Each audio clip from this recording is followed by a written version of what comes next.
இது மகிமை நேரம். மகிமை டிவி நேயர்களை அன்புடன் வாழ்த்துகிறேன். மகிமை நேர நிகழ்ச்சியின் வாயிலாக உங்களை சந்திப்பதிலே மிகுந்த மகிழ்ச்சி அடைகிறேன். தொடர்ந்து இயேசுவின் இரத்தம் என்ற தலைப்பின் கீழே நாம் தியானித்து வருகிறோம். வசனம் இவ்வாறு சொல்கிறது. கொலோசியர் 1:20 அவர் சிலுவையில் சிந்தின இரத்தத்தினாலே சமாதானத்தை உண்டாக்கி பூலோகத்தில் உள்ளவைகள் பரலோகத்தில் உள்ளவைகள் யாவையும் அவர் மூலமாய் நமக்கு ஒப்புரவாக்கி கொள்ளவும் அவருக்கு பிரியமாயிற்று. இங்கே ஆண்டவராகிய இயேசு கிறிஸ்துவின் இரத்தம் சமாதானத்தை கொண்டு வருகிறது. சமாதானம். இந்த உலகத்திலே அநேகர் ஒரு வேளை சமாதானம் இல்லாமல் அலைந்து கொண்டு இருக்கிறோம். சமாதானம் இல்லை. ஆண்டவராகிய இயேசு கிறிஸ்துவின் இரத்தம் நமக்கு சமாதானத்தை கொண்டு வருகிறது. ஒரு குறிப்பிட்ட இன மக்கள், அது காட்டுவாசி கூட்டம், அவர்கள் காட்டுக்குள்ளே 2 இனமாக வாழ்ந்து வருகிறார்கள். அப்போ ஒரு இனத்தை சேர்ந்த காட்டுவாசிகள் அடுத்த இன காட்டுவாசிகளோடு பகை.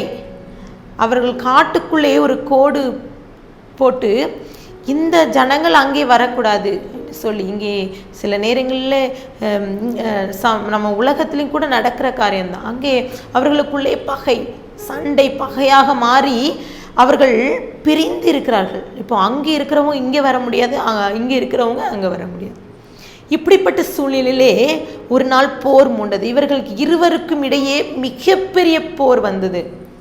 இவர்கள் 2 பேரும் அவர்கள் தன்னை யார் வெல்வது என்று சொல்லி இருவரும் போரிடுகிறார்கள். அப்போது அங்கே கூட்ட தலைவன் ஒருவன் தன் கைகளை கீறி கொண்டு அது இரத்தத்தை ஓடிக்கொண்டு அடுத்த தலைவனுடைய கையை கீறி அந்த இரத்தத்தோடு இணைத்து விட்டான். இப்போது அவன் சொன்னான், என்னுடைய இரத்தம் உன்னுடைய இரத்தத்தோடு இணைந்தது, நாம் சமாதானம் பெற்றுக்கொள்வோம், நமக்குள்ளே சண்டை வேண்டாம் என்று சொல்லிக்கொண்டு அவர்கள் எல்லாரும் இணைந்து ஒரு ஐக்கியப்பட்டு அன்றைக்கு அவர்களுக்குள்ளே ஒரு பகை மாறினது. அந்த தலைவனுடைய ஒரு இரத்தம் அந்த கூட்டத்தையே சமாதானத்தை கொண்டு வந்தது. பிரியமானவர்களே, ஆண்டவராகிய இயேசு கிறிஸ்துவின் இரத்தமும் அதே போலதான் நமக்குள்ளே ஒரு சமாதானத்தை கொண்டு வருகிறது. இன்னும் வசனம் சொல்கிறது, எபேசியர் 2:13 முன்னே தூரமாயிருந்த நீங்கள் இப்பொழுது கிறிஸ்துவின் இயேசுக்குள் கிறிஸ்துவின் இரத்தத்தினாலே சமீபமானீர்கள். அப்போ முன்னே நம்ம தூரமா இருந்தோம், இப்போ ஆண்டவருடைய இரத்தத்தால் நம்ம சமீபமாக இருக்கிறோம். எபேசியர் 2 வரிசையை நீங்க வாசித்து பார்த்தீங்கன்னா 14ஆம் வசனம் சொல்கிறது, எப்படி எனில் அவரே நம்முடைய சமாதான காரணமாகி இருதிரையோரை ஒன்றாக்கி பகையாக நின்ற பிரிவினையை நடுச்சுவரை தகர்த்து. அப்போ பகையா இருந்த நடுச்சுவரை தகர்த்து ஆண்டவருடைய இரத்தம் நம்மை சமாதானமாக்குகிறது. எபேசியர் 2:15-16 சட்ட திட்டங்களாகிய நியாய பிரமாணத்தை தம்முடைய மாம்சத்தினாலே ஒழித்து இரு திறத்தாரை தமக்குள்ளாக ஒரே புதிய மனுஷராக சிருஷ்டித்து இப்படி சமாதான பண்ணி பகையை சிலுவையினால் கொண்டு அதனாலே இரு திறத்தாரை ஒரே சரீரமாக தேவனுக்கு ஒப்புரவாக்கினார். நம்முடைய சரீரங்களை தேவனோடு ஒப்புரவாக்கிறார். அப்போ நம்மளுடைய ஆண்டவராகிய இயேசு கிறிஸ்துவின் இரத்தம் நமக்குள்ளே வரும்போது அது சமாதானத்தை கொண்டு வரும்.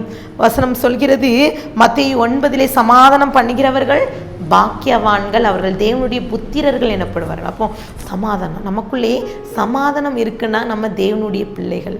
அப்போ சமாதானம் இல்லை அப்படின்ட்டு ஒருவேளை சமாதானத்துக்காக நம்ம இயங்கிக்கிட்டு இருக்கோம். பகை, நம்ம இந்த உலகத்தில் எத்தனையோ பகைகள் நம்மை சுற்றி இருக்கிறது. உறவினர்களை ஒருவேளை பகைத்து கொண்டு இருக்கலாம். சில நேரங்களில் நம்ம சொல்லுவோம்ல, 10 வருஷமாக நாங்கள் அவங்க கூட பேசலை, 5 வருடமாக பேசலை, இல்லை 2 வருஷமாக பேசலை. சில நேரங்களில் வீட்டுக்குள்ளே இருந்து கொண்டு எத்தனை பேர் பேசாமல் இருந்து கொண்டு இருக்கு. கணவரோடு மனைவி பேசாம, மனைவியோடு கணவர் பேசாம, உறவினர்களோடு பகை, சமாதானம் இல்லை, வீட்டிலே சமாதானம் இல்லை. அநேகர் சொல்லுவாங்க, எங்கள் வீட்டில் சமாதானமே இல்லை, நிம்மதியே இல்லை என்று சொல்லுவாங்க. ஆண்டவராக இயேசு கிறிஸ்து இரத்தம் நம்மை சமாதானத்தை கொண்டு வரும். அந்த சமாதானம் நமக்கு வேணும்னா ஆண்டவருடைய இரத்தம் நமக்குள்ளே கழுவி நம்மை சுத்திகரிக்க வேண்டும். லூக்கா 10:7 ஒரு வீட்டில் பிரவேசிக்க போது அந்த வீட்டிற்குள் சமாதானம் உண்டாவதாக என்று முதலாவது சொல்லுங்கள். ஆமாம், நம்ம சில நேரங்களில் வீடுகளுக்கு போகும்போது சிலர் வாங்க அப்படின்னு வரவேற்கும் போது ரொம்ப சந்தோஷமாக இருக்கும். அப்போ நம்ம மனசுக்குள்ளே சொல்லுவோம், நல்லா இருக்கட்டும், சமாதானம். அவங்களுக்குள்ளே ஒரு சமாதானத்தை சொல்லும்போது மிகவும் அருமையாக இருக்கும். இன்னும் கலாத்தியரிலே 5ஆம் அதிகாரத்திலே பார்த்திங்க, ஆவியின் கனிகளிலே சமாதானத்தை குறித்து குறிப்பிடப்பட்டிருக்கிறப்போ சில நேரங்களில் சமாதானத்துக்காக எங்கேயோ ஓடிக்கொண்டு இருக்கிறோம். சில நேரங்களில் நம்ம வீடுகளிலே சமாதானம் இல்லைன்னு சொல்லிட்டு நம்ம என்ன செய்வோம், இல்லை எங்கேயாவது ஒரு ஹோட்டலுக்கு போனால், இல்லை எங்கேயாவது ஒரு பிளேஸ்க்கு போனால் அங்கே நம்மளுக்கு பீஸ்ஃபுல்லாக இருக்கும், சமாதானமாக இருப்போம்னு சொல்லிட்டு சந்தோஷமாக இருப்போம். ஆனால் திருப்பியும் வீட்டிற்கு வரும்போது நமக்கு சமாதானத்தை சில நேரம் இழந்து விடுகிறோம். இன்றைக்கும் கூட ஆண்டவராகிய இயேசு கிறிஸ்துவின் இரத்தம் நமக்கு சமாதானத்தை கொண்டு வருகிறது. எத்தனை பேர் அதை உணர்கிறோம்? அந்த சமாதானத்தை ஆண்டவர்கிட்ட கேட்போம், ஆண்டவரே என்னுடைய இரத்தம் எனக்கு சமாதானத்தை கொண்டு வரும், அந்த நிச்சயத்தை நான் பெற்றுக்கொள்ள வேண்டும் சொல்லிட்டு ஆண்டவர் சமூகத்தில் ஒப்பு கொடுத்து ஜெபிக்கலாமா? அன்பின் பரலோக தகப்பனை ஸ்தோத்திரிக்கிறோம். இந்த வேலையிலையும் கூட கர்த்தாவே, எங்களுக்குள்ளே உடைய ஆவியை தாங்க முடிய இரத்தத்தால் எங்களை கழுவுங்க முடிய சமாதானம் உடைய சுத்திகரிப்பு உள்ள இரத்தம் எங்களை கல்வாரி சிலுவையில் சிந்தின இரத்தம் எங்களை கழுவி சுத்திகரிக்கட்டும். ஒருவேளை நாங்கள் பகையோடு இருந்து கொண்டிருந்தால் இன்றைக்கு உடைய இரத்தம் அதை சுத்திகரித்து எங்களுடைய பகையை உடைய சிலுவையில் அறையப்பட்டு நாங்கள் இன்னையிலிருந்து ஒரு தீர்மானத்தை எடுத்து மற்றவர்களோடு ஒப்புரவாக்கி சமாதானத்தை பெற்றுக்கொள்ள நீங்கள் கிருபை தாங்களுடைய கரத்திலே நான் கொடுக்கிறேன். தாழ்த்திக்கிற உண்மையாக்கிறேன். மீட்பு மூலம் கேட்கிற பிதாவே, ஆமேன்.